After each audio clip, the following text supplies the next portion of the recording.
అతను ఎవరో ఆమెకు తెలీదు. పెళ్లి పీటలు ఎక్కబోతున్న అమ్మాయిని బలవంతంగా ఎత్తుకొని వచ్చి పెళ్లి చేసుకున్నాడు. ఆమె ఇష్టంతో పని లేకుండా ఆమె అణువణువున తాకాడు. అతని కోపం, తాపం తీరిన తర్వాత తిరిగి పుట్టింటికి పంపించాడు. తన తప్పేమీ లేదు. కానీ పుట్టింటి వాళ్ళు చేరదీయలేదు. తాళి కట్టిన వాడి రూపం కూడా సరిగ్గా గుర్తులేదు తనకి. ఇప్పుడు తన పరిస్థితి ఏంటి? ఈ కథలో తెలుసుకుందాం. తెంచుకుంటే తెగిపోతుందా? ఓ నా ఇష్ట సఖి పార్ట్ 1. ఇద్దరు కొడుకు కోడళ్ళ ఫోటోల దగ్గర దీపం వెలిగించి వాళ్ళని గుర్తు చేసుకొని కన్నీళ్ళని కార్చింది ఒక పెద్దావిడ. అమ్మా, ఏంటిది? ఎప్పుడు లేనిది తమ్ముళ్ళని తలుచుకొని ఏడుస్తున్నావు? నిన్ను ఇలా చూస్తే వాడు తట్టుకోగలడా? ఎందుకమ్మా? ఏం జరిగింది? అని ఆ ఇంటి పెద్ద కొడుకు తల్లి బాధ చూడలేక అడిగాడు. ఆమె చీర కొంగుతో కన్నీటి చుక్కలను తుడుచుకొని కొడుకు వైపు అలా చూస్తూ, ఏంటి రాఘవా, మర్చిపోయావా? ఈరోజు నీ తమ్ముళ్ళు మరదళ్ళు చనిపోయిన రోజు. అయ్యో అమ్మా, నేనెలా మర్చిపోతాను? అయినా ఫోటోలో ఎప్పుడూ మనకు కనిపించేలా ఎదురుగానే పెట్టుకున్నాం కదా.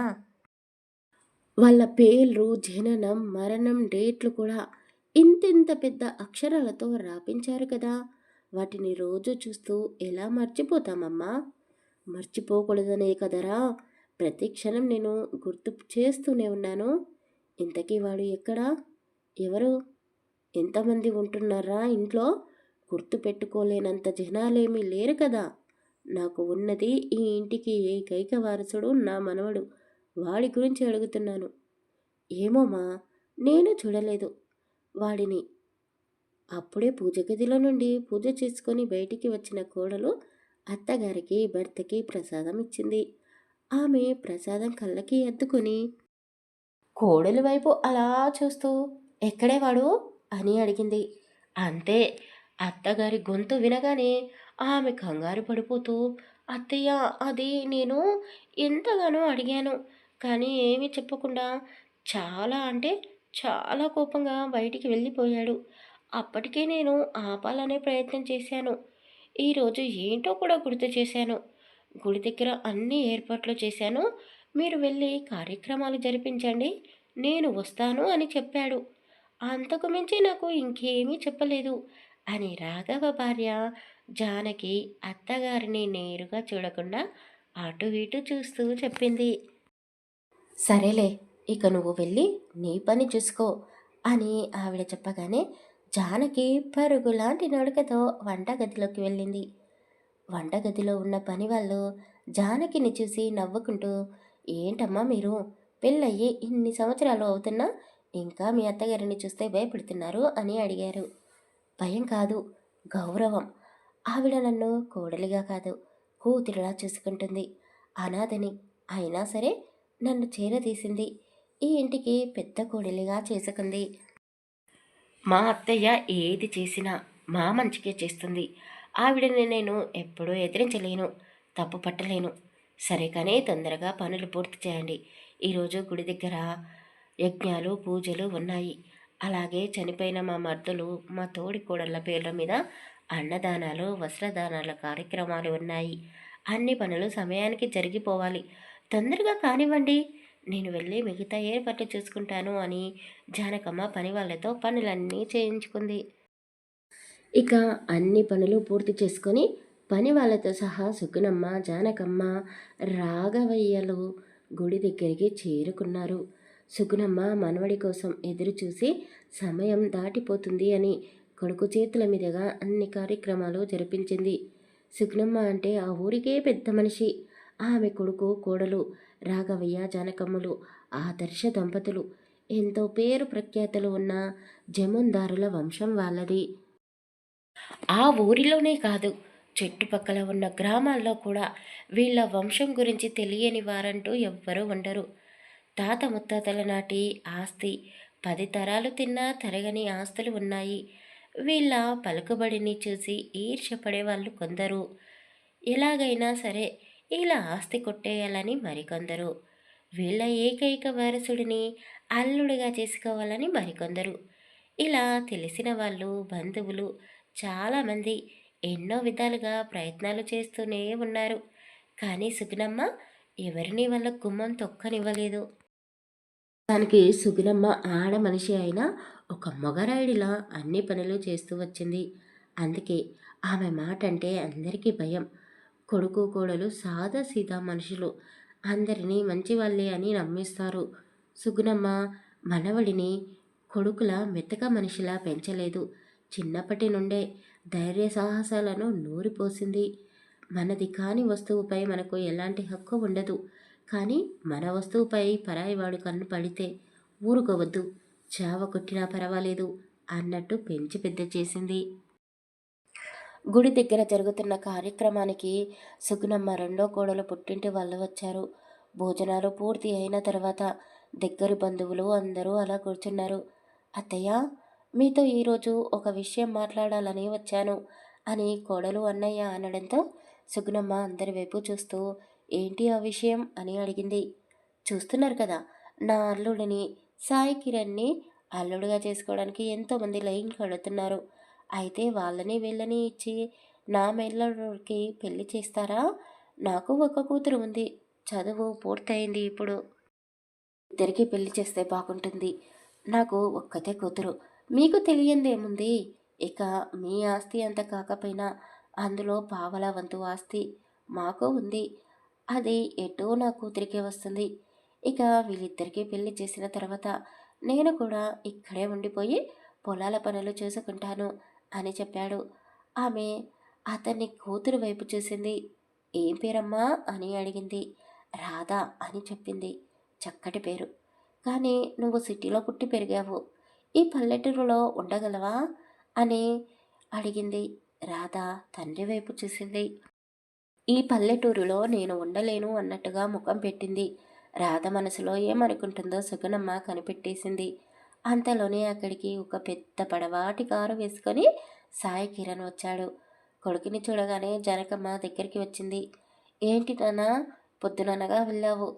ఎక్కడికి వెళ్ళావు? ఏమైనా తిన్నావా? ముఖం చూడు ఎలా అయ్యిందో. ముందు కాస్త భోజనం చేద్దువు రా నాన్నా అని ప్రేమగా అన్నది. సాయి కిరణ్ని చూడగానే రాధ నోరెళ్ళ పెట్టింది. రాధనే కాదు, ఏ అమ్మాయి చూసినా అతన్ని అలా చూస్తూ ఉండిపోవలసిందే. అంతటి అందం మరి అతనిది. 6 అడుగుల ఎత్తు, తెల్లగా మెరిసిపోతూ ఉన్నాడు. కండలు తిరిగిన శరీరం, ఒత్తైన జుట్టు, కళ్ళల్లో తేజస్సు. అతని మీసాల కట్టు, గడ్డం, అబ్బో! ఇలా వర్ణించుకుంటూ పోతే మన్మధుడే ఈర్ష్యపడతాడేమో, అంతటి అందం మరి అతనిది. ఏందయ్యా సాయి, సైలెంట్గా ఉన్నావు? మీ అమ్మ భోజనం పెడతా అంటుంది, వెళ్ళి తిను. నానమ్మ, భోజనం కాదు, ముందు నేను చెప్పేది వినండి మీరు అని సాయి కిరణ్ గంభీరంగా అన్నాడు. అతని గొంతు విని రాధ నిజంగానే మైమర్చిపోయింది. అతను మాట్లాడితే సింహం గర్జిస్తుందా అన్నట్టు ఉంది. నాన్న, బావని పెళ్లి చేసుకోవడం నాకు ఇష్టమే. అతనితో జీవితాంతం ఈ పల్లెటూరులో ఉండడానికి నేను సిద్ధంగా ఉన్నాను అని రాధ చెప్పగానే అందరూ ఆ అమ్మాయి వైపు ఆశ్చర్యంగా చూశారు.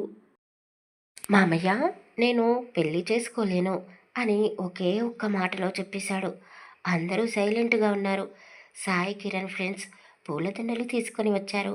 నానమ్మ, ఇప్పుడే ఇక్కడే నాకు పెళ్లి జరగబోతుంది, మీ ఆశీర్వాదం నాకు కావాలి అని తండ్రి వైపు తల్లి వైపు చూస్తూ అన్నాడు. రాధ కళ్ళు పెద్దగా తెరిచి నోరెళ్ళబెట్టి ఏం మాట్లాడుతున్నాడో, నన్ను రిజెక్ట్ చేశాడు, మరి ఇంత అర్జెంటుగా ఎవరిని పెళ్లి చేసుకుంటున్నాడు, అసలు ఏం జరుగుతుంది ఇక్కడ అని రాధతో పాటు అక్కడ ఉన్న వాళ్ళందరూ ఆశ్చర్యంగా చూస్తూ ఉండిపోయారు. సాయి కిరణ్ ఫ్రెండ్స్తో కలిసి ఒక అమ్మాయిని బలవంతంగా ఎత్తుకొని వచ్చారు. ఏదో ఇంజెక్షన్ ఇచ్చినట్టున్నారు. చిన్నపిల్లలా ప్రవర్తిస్తుంది. వీళ్ళు ఏది చెప్తే అదే చేస్తూ ఉంది. ఈ అమ్మాయిని నేను ఎక్కడో చూశాను, ఎక్కడా అని రాధ బాగా ఆలోచించుకుంది. ఫోన్ తీసుకుని ఆన్ చేసి అక్కడ జరుగుతున్న పెళ్లి తంతులంతా రికార్డు చేసింది. ఏం వచ్చింది నీకు? నేను పెళ్లి చేసుకుందాము అనుకున్నాను, కానీ నువ్వు చేసుకుంటున్నావు. ఈ విషయం మీ ఇంట్లో వాళ్ళకి తెలిస్తే నీ పరిస్థితి ఏమవుతుంది? ఈ పెళ్ళి నువ్వు తెలిసి చేసుకుంటున్నావా? తెలియక చేసుకుంటున్నావా? నాకైతే తెలియడం లేదు. కానీ నాకు దక్కనివాడు నీకు దక్కడానికి వీల్లేదు అంటూ జరుగుతున్న పెళ్లి వీడియోస్‌ని, ఫోటోస్‌ని అన్నీ ఆ అమ్మాయి పుట్టింటి వాళ్ళకు పంపించింది. పెళ్లి జరుగుతున్నంత సేపు ఊర్లో వాళ్ళందరికీ విషయం అర్థమైపోయింది. ఆ అమ్మాయి ఎవరి కూతురో పోలికలను బట్టి తెలుసుకున్నారు. సాయి కిరణ్ మంచి పని చేస్తున్నాడు అని అనుకున్నారు. సుగుణమ్మకు చాలా సంతోషంగా అనిపించింది. సాయి కిరణ్ కోపంతో రగిలిపోతూ ఉన్నాడు. ఇంటికి తీసుకొని వచ్చిన తర్వాత ఆ రోజు రాత్రి వాళ్ళిద్దరికీ శోభనానికి ఏర్పాటు చేశారు. సుగుణమ్మ ఆ అమ్మాయికి ఇంకా మత్తు వదలలేనట్టుంది. ఆ అమ్మాయిని చూస్తే జానకమ్మకి, రాఘవయ్యకి జాలిగా అనిపించింది. తొందరపడ్డావేమో నాన్న. ఒక అమ్మాయిని ఇలా బలవంతంగా పెళ్లి చేసుకోవడం మంచిది కాదు. పైగా తను మీరు ఇచ్చిన ఇంజెక్షన్ వల్ల ఇంకా మత్తులోనే ఉంది. ఏం చేస్తుందో తనకి అర్థం కావడం లేదు. ఎలాగో పెళ్లి చేసుకున్నావు కదా! వాళ్ళని పిలిపించిన తర్వాత కార్యక్రమాల గురించి ఆలోచిస్తే బాగుంటుందేమో అని జానకి చెప్పింది. సాయి కిరణ్ చిన్నగా నవ్వేసి, అమ్మా, నాన్న, కంగారు పడకండి. పద్ధతి ప్రకారమే నడుచుకుంటున్నాను. ఆ అమ్మాయి మీరు అనుకున్నంత అమాయకురాలేమీ కాదు. జానకమ్మ రాఘవయ్యలకు కొడుకు చేస్తున్నది తప్పు అని తెలుసు. కానీ అతన్ని ఆపలేకపోతున్నారు. ఏం చేస్తున్నారా ఇక్కడ అని సుగుణమ్మ గట్టిగా అనగానే జానకమ్మ తల దించుకుంది. నాయనా సాయి, నువ్వు చేస్తున్నది తప్పు. ఆ అమ్మాయి దగ్గరికి వెళ్ళకు అని మీ అమ్మ నాన్న చెప్తున్నారా? వీళ్ళని పిచ్చివాళ్ళు అనుకోవాలా, అమాయకులు అనుకోవాలా? నాకు అర్థం కావడం లేదు. శత్రువులను కూడా క్షమించగల గుణం వీళ్లకు ఉంది. అంత మంచితనం పనికిరాదు. మనకు జరిగిన అన్యాయం మీరు మర్చిపోయారేమో. నా మనవడిని పగ తీర్చుకోనివ్వండి. వాడు చేస్తున్నది తప్పు కాదు. వాళ్లకు వేస్తున్న శిక్ష. వీళ్ళ గురించి పట్టించుకోకు, నువ్వు లోపలికి వెళ్ళు అని సుగుణమ్మ దగ్గరుండి మనవడిని గదిలోకి పంపించింది. జానకి చాలా బాధపడిపోయింది. వాళ్ళు తమ గదిలోకి వెళ్ళిపోయారు.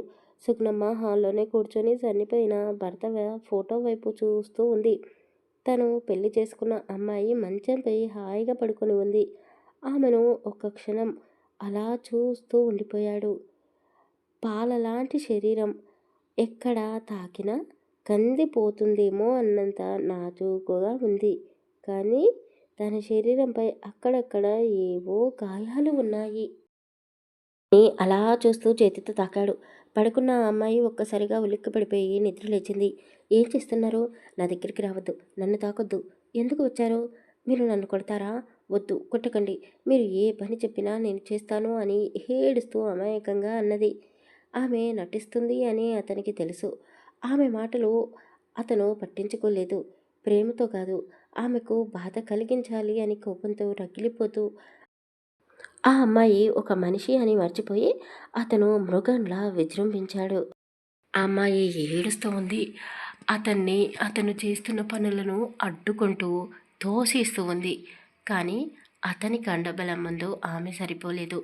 ఇష్టం వచ్చిన చోట పంటి కట్లు పెడుతూ ఆమె అరుస్తూ ఉంటే ఒక చేతితో నోటిని మూసేశాడు. అప్పటి వరకు అర్ధనగ్నంగా ఉన్న ఆమెను పూర్తిగా నగ్నపరిచాడు. ఆ రోజు రాత్రి అతను మనిషి అన్న సంగతే మరిచిపోయాడు. పాపం, తను ఎంతగానో ఏడ్చింది. అయినా వదలలేదు. ఆ రోజు రాత్రి అమ్మాయిని నిద్రపోకుండా, అతను నిద్రపోకుండా నరకం అంటే ఏమిటో చూపించాడు.